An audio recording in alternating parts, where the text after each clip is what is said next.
selamat pagi, sahabat terkasih dalam nama Yesus Kristus.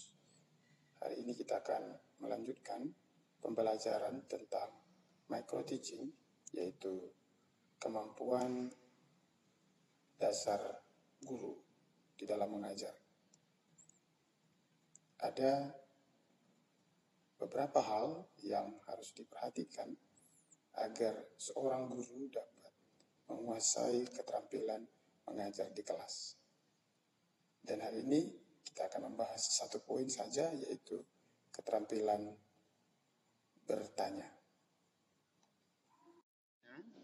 Tujuan dari kegiatan bertanya adalah memusatkan perhatian dan membangun motivasi peserta didik terhadap masalah atau isu-isu pokok pembelajaran.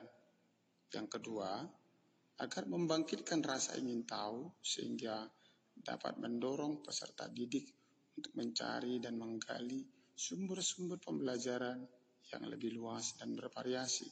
Yang ketiga, agar memberi kesempatan bagi peserta didik untuk mendemonstrasikan pendapat atau pemahaman yang dibentuknya. Keempat, agar terbiasa menanggapi pernyataan teman atau guru. Yang kelima, menstrukturkan tugas-tugas dan kegiatan pelajar sehingga proses pembelajaran dapat berlangsung dengan baik.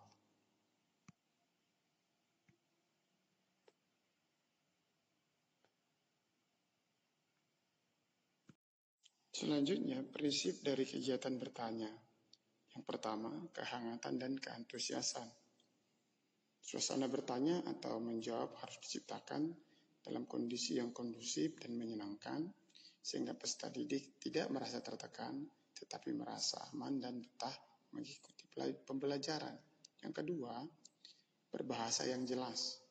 Pertanyaan atau pernyataan disampaikan kepada peserta didik agar menggunakan kalimat atau bahasa yang mudah dimengerti atau dipahami. Yang ketiga, waktu berpikir. Memberikan waktu yang cukup bagi peserta untuk berpikir sebelum menjawab pertanyaan, sehingga peserta didik memiliki waktu untuk menemukan dan menyampaikan jawabannya. Yang keempat, pemberian acuan. Pertanyaan yang disampaikan haruslah membantu peserta didik untuk mengolah informasi pembelajaran dan menemukan jawabannya, sehingga pertanyaan itu sendiri harus disertai dengan acuan agar peserta didik mendapat kejelasan dan memahami maksud dan tujuan dari isi pertanyaan. Yang kelima, pemerataan atau pemindahan giliran. Pertanyaan yang diajukan sebaiknya disampaikan secara adil dan merata kepada setiap peserta didik, agar seluruh peserta didik mendapat kesempatan yang sama, tidak dimonopoli atau mendapat diskriminasi. Yang terakhir, acak. Pertanyaan sebaiknya diberikan secara acak, tidak berurutan, sehingga perhatian peserta didik semuanya menjadi pusat pada kegiatan pembelajaran. Nah, kita sampai kepada poin yang terakhir, yaitu komponen keterampilan bertanya. Yang pertama, mengungkapkan pertanyaan secara jelas dan tegas, yaitu ada pertanyaan singkat dan padat, pertanyaan mudah dipahami, pertanyaan tidak menimbulkan multisarpir. Yang kedua, pertanyaan sesuai dengan tema pembelajaran, yaitu tidak menyimpang dari materi yang sedang dibahas, pencirian disampaikan secara mendalam. Yang ketiga, memusatkan perhatian peserta didik, yaitu menggiring peserta didik untuk konsentrasi dan berpartisipasi, merangsang rasa ingin tahu peserta didik. Keempat, pertanyaan tersebar ke seluruh peserta didik. Semua peserta didik diberi kesempatan bertanya. Semua peserta didik diberi kesempatan untuk menjawab. Kemudian menghindari monopoli seseorang atau beberapa peserta didik. Yang kelima, pertanyaan runtun berjenjang, mengajukan pertanyaan dari yang sederhana ke yang lebih kompleks atau rumit, mengajukan pertanyaan dari yang mudah ke yang lebih sulit, dan mengajukan pertanyaan dari yang konkret ke yang abstrak.